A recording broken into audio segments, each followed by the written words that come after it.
This video looks at creating a new page on your site and then adding it into the navigation menu. So I've just logged in, I'm looking at the dashboard, and we'll come down to Pages on the left hand side here, hover over Pages, click Add New. Type in the name of your new page and enter in the content for that page.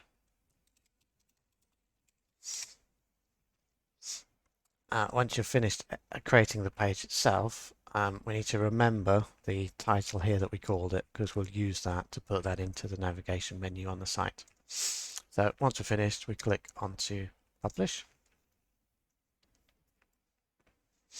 That page now becomes live on the website.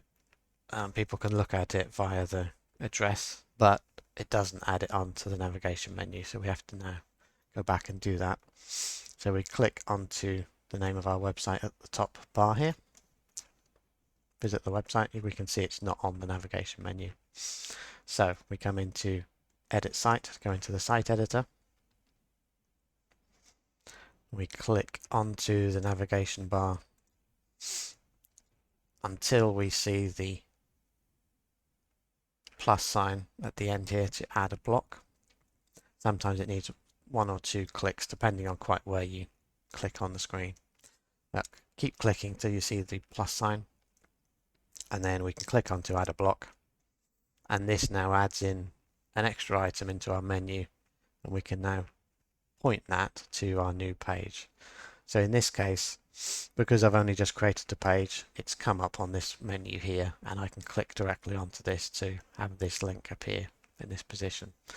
If the page that you want is not showing here, you can type in the name of it at the search bar at the top here, and again it will come up underneath. So you need to find it on the list here and then click onto it, and then it will add it on as a link onto the website.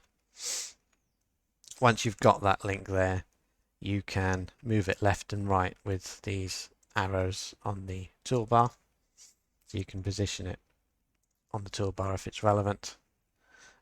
You can also make the new menu item, or an existing one for that matter, you can make the menu item be a sub-menu, so it opens up as this one does for council pages with items underneath it. So to do that is this add sub-menu icon on the toolbar, and then we get another plus underneath, and then we can add in additional menu items underneath it. So if I had some other pages here, we could click on to add a block. We could put in the name of it. I'm going to just use this test one for time being, but you can find the relevant pages and content on your website, and you can add those in one by one. So again, I've added in test post as a sub item under that. You can click onto plus, and you can keep adding items onto the sub menu and to create a menu all of its own. So that just helps to organize the site and keep things all in one section.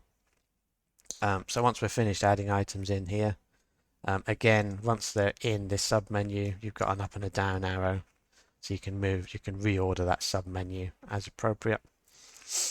And you can also include other items from the menu. So if, for example, we wanted to put councillors into here, we would add it into the new sub menu we've just created. We've now got two references to councillors. We don't need this one on here necessarily in this example, so we can click on to councillors, select this item, and then if we click onto the options in the toolbar, we've got remove custom link. So then we can take that one away, and we've got that here.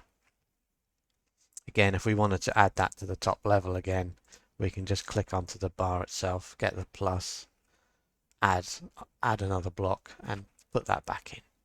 So you're only at this stage, you're only adding and removing links to pages. You're not removing the pages themselves. They're always in the background, so you can't really go wrong.